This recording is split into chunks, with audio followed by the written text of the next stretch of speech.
Mr. Hawke, is it good policy to admit so many mistakes? Well, I don't admit that I admitted many mistakes, but yeah, I think it's much better if you've made mistakes to acknowledge them. I think people respect honesty in politics much more than politicians are prepared to admit. You think most politicians then sort of underestimate the public's I appreciation? think there's a tendency to underestimate the intelligence of the public, yeah. It was a pretty optimistic report of yours, suggesting that we might be out of our economic troubles by the middle of the year. Middle of the year, yeah. That's flying in the face of a good many other speculators, if I can use the word. Yes, and I can accept the fact that an alternative view is a valid one. I'm just saying that on my assessment, as far as internal Australian conditions are concerned, I think that's valid, but I have the qualification that external considerations could affect that. Such as?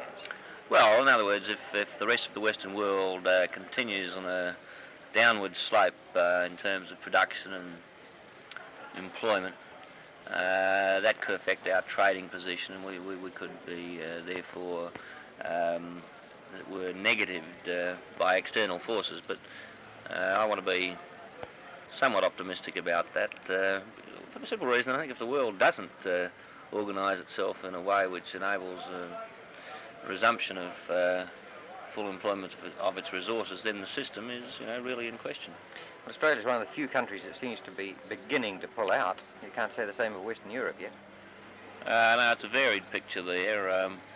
There are some who are in much worse shape than others, but there is an assumption in, I think, most of the Western European economies that the reflation measures that they have taken should see a move upwards in the same sort of way that I'm talking about them, in the middle of the year. You don't think that admitting to economic mistakes and doing something about them, so quite drastically, is going to cause you to lose, or people in your own party to think you've lost faith with them? With their principles? No, because the main goal of the Labor Party is and always has been full employment. Now, we've slipped quite drastically away from that, and I think people understand that the changes that we've undertaken now have one object in mind, basically, and that is to get back towards a full employment of our resources, and I think they will welcome that. Well, that's not the only mistake that was admitted. There was No. also considerable errors been made in if I could say, state-federal relations. Yes, It's going to take a lot longer to cure those. No, again, I don't think it'll take so long. I think that over recent weeks that there's been an acceptance, not just by our own political colleagues in the States, but by our political opponents, that we do have to cooperate, and that we are going to listen to them and are going to try and help them. And I pay credit to our opponents, to Sir Gordon Hawke in Queensland. He's been generous in his observations about the new attitude, and I think that people aren't going to be able to really make nasty political capital out of the fact that we're trying to be cooperative.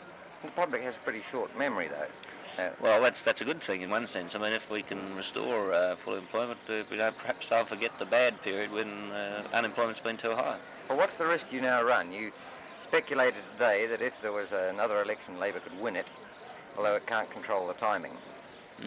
Well, are your opponents in a position to control the timing now?